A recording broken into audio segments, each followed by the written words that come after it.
Good afternoon, children.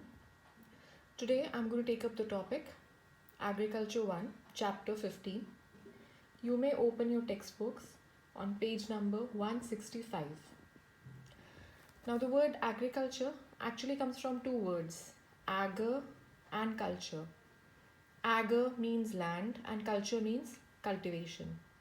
So, the definition of agriculture is the cultivation of land in order to grow crops and rear livestock. The next topic that we are going to consider is why is India an agro-based economy? The reasons are very clear. First of all, we have a vast expanse of level land. Second, the rich soil present here. And the third, wide climatic variations which allow different types of crops to be grown here. Ample sunshine and a long growing season. We grow crops throughout the year, summer as well as winter season. Next topic is, what is the importance of agriculture? Agriculture provides food and fodder. Second, it provides capital for non-agricultural development and raw material for industries. Now, when I'm speaking about capital for non-agricultural development, the income that is generated by selling agricultural products can be used for setting up industries and buying machines. The third point of importance is that it provides market for industrial goods. For cultivation, we require fertilizers and we also require some implements like tractors and harvesters, so which are provided by the industry. Then many cash crops are sold to other countries, so it generates a lot of foreign exchange also. Hence, it's very essential for export. And the last point is it provides employment to almost 58% of the labor force of the country. Moving on to the next topic, that is the problems which are faced by the agricultural sector. Now, these problems are due to four major factors: environmental factors, economic factors, institutional factors, and technological factors. So you may open your books at page number 166. Beginning with the environmental factors. The first major environmental factor is unreliable rainfall. Because rain is unreliable in our country, it's uncertain, it's irregular, and it is unequal. Hence, the yield keeps varying. Sometimes there's a bumper crop, sometimes the crops fail, and so as a result of this, there's a lot of price fluctuation. Then another reason is that most of the agricultural land, that is almost 55% of the net sown area, is devoid of irrigation facilities. So it completely relies on rainfall. The second environmental factor is lack of irrigation. As I said earlier, 55% of the net sown area is completely dependent on rainfall, and rain is not very reliable. It might fail. Okay, and sometimes there is too much of rain. So in both the cases, there's a problem. Then another problem that is faced is that in certain areas, groundwater is pumped. And too much of this pumping leads to depletion of groundwater resources. The third factor is soil erosion.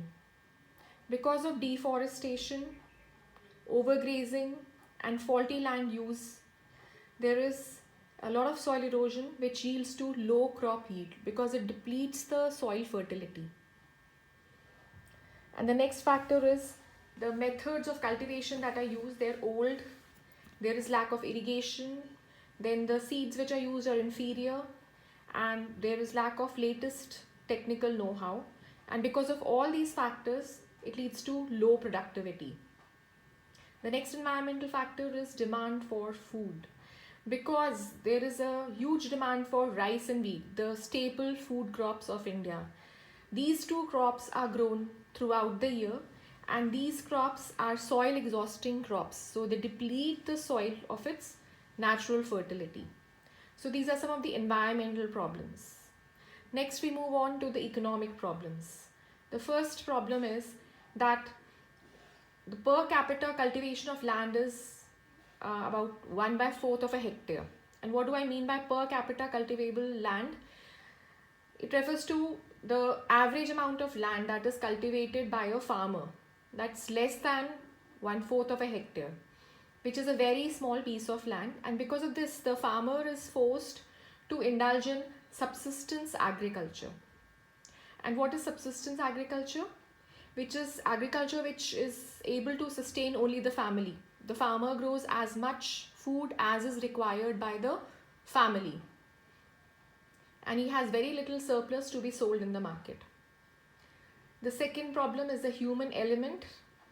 That is, the farmers are poor, they're uneducated, they're debt ridden, and loans are not easily available to the farmers, and there is no security in case of a crop failure, and also government does not provide any marketing facilities. The third sub factor is institutional factor. So in the institutional factors, the first sub factor is small and fragmented land holdings. The land holdings are very small. Reason being that the government did not give much stress on family planning, and initially the illiterate farmers, they had very large families. So suppose a farmer who owns 10 hectares of land had 10 children. So at the time of the when the land was being distributed, each child would get about a hectare of land. So that reduced the size of the land holdings. And then there is fragmented land holding. Now what does fragmented land holding mean? Fragmented land holding means that a farmer doesn't hold a big farm. Instead of that, he holds small land holdings which are scattered all over the village.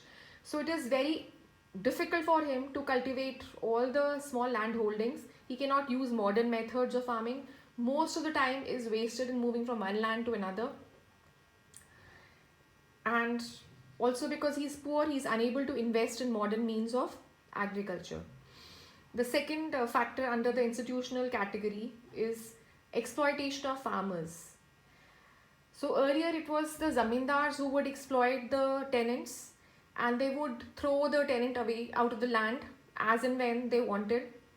So now there is no zamindari system anymore, but at the same time we had this system of absentee landlords who used to keep tenants, and they were sharecroppers, people who would cultivate land to get a share of the yield. Then land was also cultivated by landless laborers, and these landless laborers, they are poorly paid, they're bonded labor, and no one is interested out of these people. No one is interested in raising the production, neither the absentee landlord nor the tenant, and not even the landless laborers. Then the next category of factors is the technological factors. Mainly we use old farming techniques, and old irrigation techniques are used. Then on the environmental factors, there are some more. That is reduction in the net sown area. That's because people have shifted from food crops to commercial crops. So now since they've shifted from food crops to commercial crops, they're growing less of pulses and cereals and concentrating more on commercial crops like tea, coffee, sugarcane, etc. And so there's a shortage of cereals and pulses in the country.